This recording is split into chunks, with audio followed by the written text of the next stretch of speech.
বন্ধুরা, গ্রাম বাংলা ভূতের গল্প চ্যানেলে আপনাদের সবাইকে স্বাগত জানাই।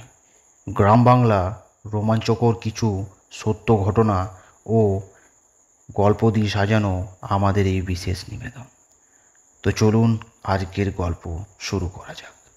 আজকের গল্পের নাম হচ্ছে তারানাথ তান্ত্রিকের লেখা শিমুলডিহির ভেতরে। যদি গল্পটি ভালো লেগে থাকে তাহলে আমাদের এই চ্যানেলটিকে সাবস্ক্রাইব করে রাখবেন এবং নিচে থাকা বেল আইকনটি প্রেস করবেন, আর কমেন্ট করে জানাবেন আপনাদের এই গল্পটি কেমন লাগলো। তো চলুন আজকের গল্প শুরু করা যাক। বেশ কয়েকটা দিন টানা বৃষ্টির পর আজকে সকাল থেকে একটু রোদ উঠেছে। আকাশের মুখটা ঝলমলে পরিষ্কার। এমনিতে আজ ছুটির দিন হওয়ায় আমাদের ইচ্ছে ছিল আজ আমরা ঠাকুর মশাইয়ের বাড়ি যাব। গত কয়েকদিন ধরে আকাশের মুখ ভার করে যেভাবে বৃষ্টি হচ্ছিল তাতে আমাদের মনে ওনার বাড়িতে যাওয়ার নিয়ে বেশ এক সংশয় তৈরি হচ্ছিল। কিন্তু আজ সকাল থেকে আকাশ পরিষ্কার হয়ে যায় আর কিশোরী আমার বাড়ি চলে এলে আমরা বেরিয়ে পড়লাম ঠাকুর মশাইয়ের বাড়ির উদ্দেশ্যে। 15 মিনিটের মধ্যে আমরা এসে পৌঁছালাম ঠাকুর মশাইয়ের বাড়ির সামনে। আসার পথে পাড়ার এক ময়রার দোকান থেকে গরম কিছু ভাজা জিলিপি নিয়ে এসেছিলাম, আর সেটা হাতে নিয়ে ঢুকতেই ঠাকুর মশাই বললেন, জানো কিশোরী, আজ জিলিপি খাওয়ার জন্য খুব মন চাইছিল, আর দেখো তোমরা আসার সময় সেই জিলিপি নিয়ে এলে। চলো আগে বরং চা খেয়ে নি, তারপর জিলিপি খাওয়া যাবে, কি বলো? কথাটা বলেই ঠাকুর মশাই হা হা করে হেসে উঠলেন। তারপর আবার নিজেই চারিদিকে দেখে বলতে লাগলেন, চারিমা এক কাজ করতো, আগে চা দে কাকা বাবুদের, তারপর বরং জিলিপিগুলো সকলকে ভাগ করে দে। আমাদের তখন আর জিলিপির প্রসঙ্গে আর কোনো আগ্রহই নেই, তাই আমরা ঠাকুর মশাইকে জিজ্ঞাসা করলাম, আচ্ছা ঠাকুর মশাই, আজ আমাদের কি গল্প শোনাবেন? শোনাবো, নিশ্চয়ই শোনাবো। আগে চা খাও, তারপর জিলিপি খেতে খেতে গল্প শোনাবো। আমি ঠিক করেছি আজ তোমাদের একটি অদ্ভুত মানুষের গল্প শোনাবো। অদ্ভুত মানুষের গল্প মানে আপনি কি বলতে চাইছেন ঠাকুর মশাই? আমার মনে হচ্ছে অদ্ভুত মানুষ বলতে বিশেষ কোন একটা ঘটনার কথা বলতে চাইছেন, যার সঙ্গে সেই অদ্ভুত মানুষটি জড়িয়ে রয়েছে, তাই তো? দেখছো তো বিভূতি, কিশোরী যে আসলে একটা গল্প শোনার জন্য ক্ষেত্র প্রস্তুত করেছে, সেটা তুমি ধরতে না পারলেও আমি কিন্তু ঠিক ধরে ফেলেছি। আসলে ওর উদ্দেশ্য হলো যে যত তাড়াতাড়ি সম্ভব গল্পটা শুরু করা। কি কিশোরী, ঠিক বললাম তো? একদম ঠিক ঠাকুর মশাই, আমরা আপনার মুখ থেকে গল্প শোনার জন্য অধীর আগ্রহে অপেক্ষা করে থাকি সারা সপ্তাহ জুড়ে। তাই আমার মনে হয় যে আর সময় নষ্ট না করে আপনি আমাদের এই গল্পটা বলুন। আরে বাবা, বলছি, তবে এক্ষেত্রে সমস্যার সমাধান কিন্তু আমি করিনি। আমি চোখের সামনে পুরো ব্যাপারটা ঘটতে দেখেছি। কি রকম ব্যাপার সেটা? শোনো তবে, প্রথম থেকে ব্যাপারটা বলি। আমার এক যজমানের বাড়ি শিমুলডিহি গ্রামে। অনেকদিন আগেই গিয়েছিলাম সেখানে। বর্ধমান স্টেশন থেকে নেমে প্রায় মাইল 30 রাস্তা বাসে করে গেলে একটা গ্রাম পড়ে, চট্টগ্রাম। সেই গ্রামের চকবাজারে নেমে ঝুড়ি দেওয়া সাইকেলের রিস্কায় চেপে যেতে হয় ওই শিমুলডিহির গ্রামে। সেখানেই বাড়ি আমার যজমানের, নির্মল দাসের। কলকাতার করবারে একটা মুদিখানার দোকানে কাজ করতো সে, আর তখনই আমার সাথে তার পরিচয় হয়েছিল। সেই সূত্রেই নেমন্তন্ন করেছিল তার বাড়িতে শিমুলডিহিতে। কিন্তু এমন হঠাৎ নেমন্ত্রণের কারণ নির্মল আমাকে বলেনি। আমার হাতে 2 দিন ছুটি ছিল, তাই বেরিয়ে পড়লাম। সকাল সকালেই বাড়ি থেকে বেরিয়ে গিয়েছিলাম, কিন্তু রাস্তায় হঠাৎ করে তুমুল ঝড় বৃষ্টি আসায় বর্ধমানে নেমে বাস স্ট্যান্ডে গিয়ে শুনলাম আজ নাকি আর বাস ছাড়বে না। সামনে মাধবগড়ের রাস্তার ওপর গাছের ডাল পড়ে গেছে, সেটাই সরানোর চেষ্টা চলছে। যদি সেটা সরিয়ে রাস্তা ফাঁকা হয় তবেই বাস যাবে। এদিকে বাস স্ট্যান্ডে তখন খুব ভিড়, প্রায় ঘন্টা দুয়েক হয়ে গেছে বাস ছাড়েনি। তারপর হঠাৎ করে দেখলাম বাস স্ট্যান্ডে যাত্রীদের মধ্যে একটা শোরগোল শুরু হলো, আর শোনা গেল বাস ছাড়বে বাস ছাড়বে, গাছ সরিয়ে ফেলা হয়েছে। তাই মনে হলো ড্রাইভার বাস ছাড়তে রাজি হয়েছে, কিন্তু গিয়ে শুনলাম অন্য কথা, রাস্তা পরিষ্কার করা যায়নি, আরো সময় লাগবে। মানুষের সুবিধার জন্য বাস মাধবগড় পর্যন্ত যাবে। আমি তখন বাসে উঠবো কি উঠবো না ভাবতে লাগলাম। তখন পিছন থেকে কাউকে আমার নাম ধরে ডাকতে শুনলাম। ও ঠাকুর মশাই, আপনি কোথায় যাবেন? এই তো যাব শিমুলডির গ্রামে, কিন্তু বাস তো নাকি মাঝে কোথাও মাধবগড় পর্যন্ত যাবে, এটাই শুনলাম। আমি ওই দিককার রাস্তা তো কিছু চিনি না, শিমুলডির সেখানে। কার বাড়ি যাবেন? আমি যাব নির্মল দাসের বাড়ি। ওর বাবার নাম বিমল দাস। নির্মল আমার একজন যজমান, কলকাতায় থাকে। ওখানে ওর দেশের বাড়ি। ওর বাড়িতে কোনো শ্রাদ্ধা অনুষ্ঠান থাকায় আমাকে এখানে আসতে হয়েছে, তাই আমি এসছি। আচ্ছা, ওর তো জেঠিমা মারা গেছে, আগামীকাল তারই শ্রাদ্ধ, এই জন্যই আপনাকে আসতে বলেছে মনে হয়। ও আচ্ছা আচ্ছা, আপনি নির্মল দাসকে চেনেন? হ্যাঁ, বিলক্ষণ চিনি গো ঠাকুর মশাই। নির্মল আমার থেকে কিছুটা ছোট হলেও আমার সাথে খুব ভালোই সম্পর্ক। ও আমাকে দাদার মতোই শ্রদ্ধা করে।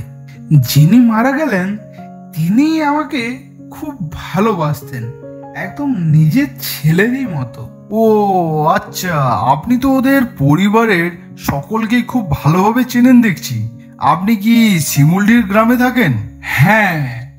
আচ্ছা ঠাকুর মশাই, চলুন আমরা বরং বাসেই উঠে পড়ি। মাধবগড় পৌঁছে আমার এক পরিচিত দোকান থেকে সাইকেল নিয়ে নেব, তারপর আমি আপনাকে নির্মলদার বাড়ি পৌঁছে দেব, কেমন? অবশ্যই, তাতে যদি আপনার কোনো অসুবিধা না থাকে। আমি কিছুক্ষণ বিচার করে দেখলাম, এছাড়া আমার কাছে আর কোনো রাস্তা নেই, তাই সনাতনের সাথে বাসে উঠে পড়লাম।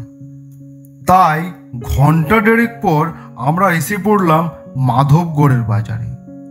বাসটা নাকি ওখান থেকে আর একটু যাবে মাধবগড় গ্রামের সীমানা পর্যন্ত, আর সেটা পার হয়েই গাছটা ভেঙে পড়েছে, তাই তারপর আর যাওয়া যাবে না। কিন্তু সাইকেলের ব্যবস্থা থাকার জন্য আমরা মাধবগড় বাজারে নেমে পড়লাম।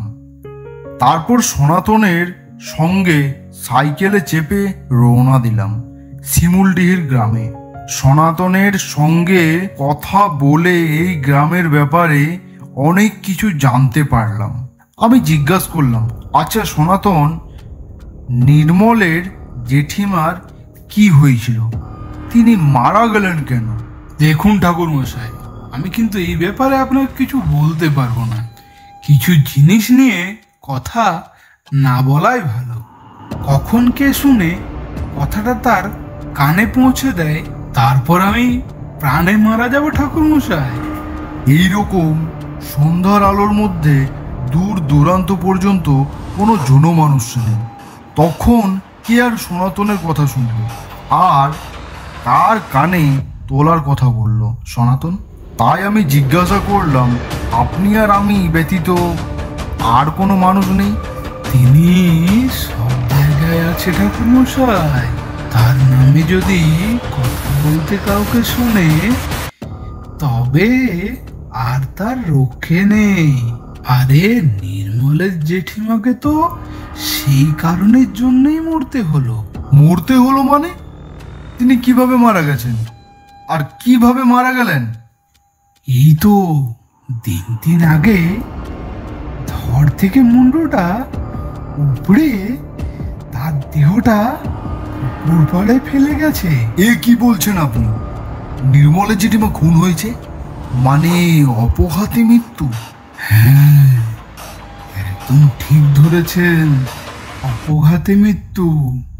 আর সেই জন্যই তো 3 দিনের মাথায় ঘাটের কাজ পার করে আগামীকাল সাধ্য শান্তির ব্যবস্থা করেছে বিমল। আর এটা কতটা খুন আর কতটা পেদনির প্রকোপ তা আমি বলতে পারবো না ঠাকুরমশাই। আমি তাকে দেখে বুঝতে পারলাম সে প্রচণ্ড ভয় পেয়ে গেছে। আমি তাকে বললাম, ভয় পাচ্ছেন কেন? আর ওই পেতনির কথাটা কি বললেন আমি কিছু বুঝতে পারলাম না। না ঠাকুরমশাই, আমাকে ওই পেতনির ব্যাপারে জিজ্ঞাসা করবেন না, আমি বলতে পারবো না।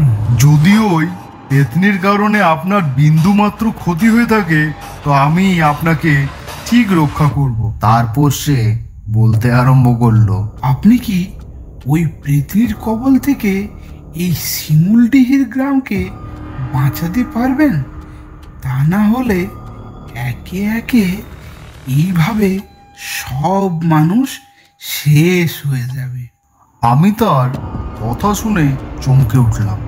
তারপর আমি তাকে বললাম, দয়া করে আমাকে ওই পেতনির কথা বলুন। আজ থেকে প্রায় বছর 4 আগে আমাদের গ্রামে চাটুজ্জেদের বাড়িতে একবার একটা ভয়ঙ্কর কাণ্ড ঘটে যায়। চাটুজ্জেদের বাড়ির ছোট ছেলের ভালো মতে বিয়ে হওয়া সত্ত্বেও মেয়ের বাড়ির থেকে 15 টাকা কম দেওয়ার জন্য তাদের বাড়ির লোক ওই ছোট্ট মেয়েটার ওপর অত্যাচার করতে থাকে। গ্রামের মানুষেরা যদি কোনোদিন ওই মেয়েটির হয়ে কথা বলতে যায় তাহলে বাড়ির কর্তামশাই ও গিন্নি তাদের খুব খারাপভাবে অপমান করে বাড়ি থেকে বের করে দেয়। আর তার ঠিক কিছুদিন পরেই ঘটে যায় সেই কাণ্ড। শিমুলডিহির বাঁশ বাগানের ধারে পুকুর পাড়ে ভোরের বেলা দেখা যায় চাটুজ্জেদের বাড়ির ছোট ছেলের স্ত্রী অর্থাৎ ওই মেয়েটির মরা দেহ উবুড় হয়ে জলের মধ্যে ভাসতে। চাটুজ্জেদের বাড়ির লোক স্বীকার না করলেও গ্রামের লোক ঠিকই জানতো ওই কাজ তারাই করেছে। গ্রামের লোকের খুব দয়া হয় ওই মেয়েটির উপর, কিন্তু তাদের তো আর করার কিছু নেই। আর সেই দিন ছিল কোজাগরি লক্ষ্মী পুজোর দিন। মেয়েটির বাড়ি থেকে তার মা বাবা এসে ওই মেয়েটির মরা দেহ উদ্ধার করে নিয়ে যায়। আর সেই সময় ওই মেয়েটির মা বুক ভরা কান্নায় গোটা শিমুলডিহির একেবারে কেঁপে ওঠে আর অভিশাপ দিয়ে যায়। তোরা এই কোজাগরি লক্ষ্মী পুজোর দিনে আমার লক্ষ্মীমন্ত মেয়েটাকে শেষ করে দিলি তো। আমি তোদের অভিশাপ দিচ্ছি, তোদের পরিবারের লক্ষ্মীশ্রী নষ্ট হয়ে যাবে। লক্ষ্মী তোদের পরিবার থেকে চিরতরে বিদায় নেবে। এই গোটা গ্রামকে এই শাস্তি ভোগ করতে হবে। পরের বছর কোজাগরি লক্ষ্মী পুজোর দিন গ্রামের সবাই আগের বছরের হওয়া ঘটনাটা নিয়ে মন ভার হয়ে থাকে। কিন্তু এখানেই শেষ নয়, সেই দিনেই ঘটে যায় আরেক ঘটনা।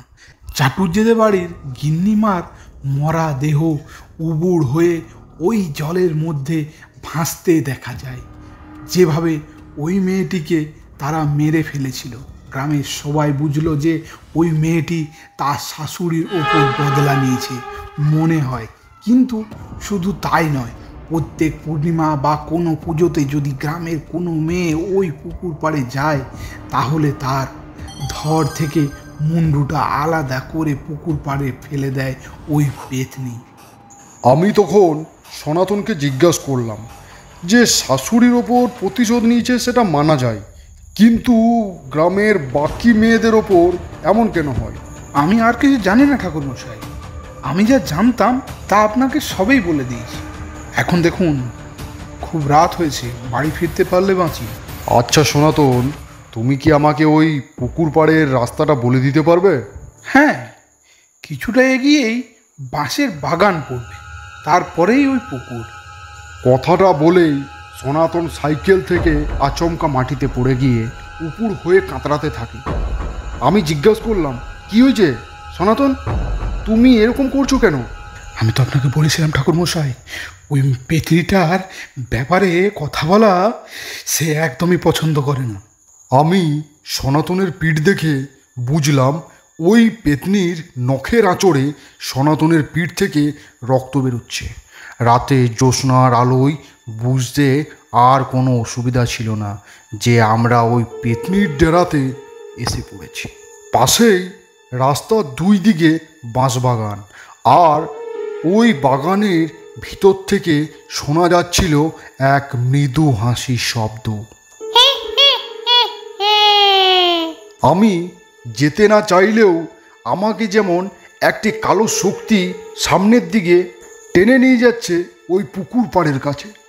আর আমিও নিজের মধ্যে কোনো জোর না পেয়ে হেঁটে চলেছি ওই পুকুর পাড়ের দিকে। পুকুরে এসে আমি দাঁড়িয়ে যাই। পিছন থেকে আমাকে ওই পেতনিটা ডাক দেয়, তারানাথ, তুই শুনতে চাইছিলি না যে আমি আমার শ্বশুর বাড়ির ওপর বদলা নেওয়ার পর গ্রামের মেয়েদের কেন মেরে ফেলছি? শোন, এই গ্রামের প্রত্যেকটা বাড়ির লোক একরকম হয়। ছেলের বিয়ে দিয়ে যদি মেয়ের বাড়ি থেকে 15 টাকা কম দেওয়া হয়, তখন ওই মেয়েটাকে তারা কষ্ট দিয়ে মেরে ফেলে। তখন আমি ওই বাড়ির লোকেদের হত্যা করি, মেয়েটাকে নয়, যারা তাকে কষ্ট দিয়েছে। আর আমি এটা সারা জীবন ধরে করে যাব।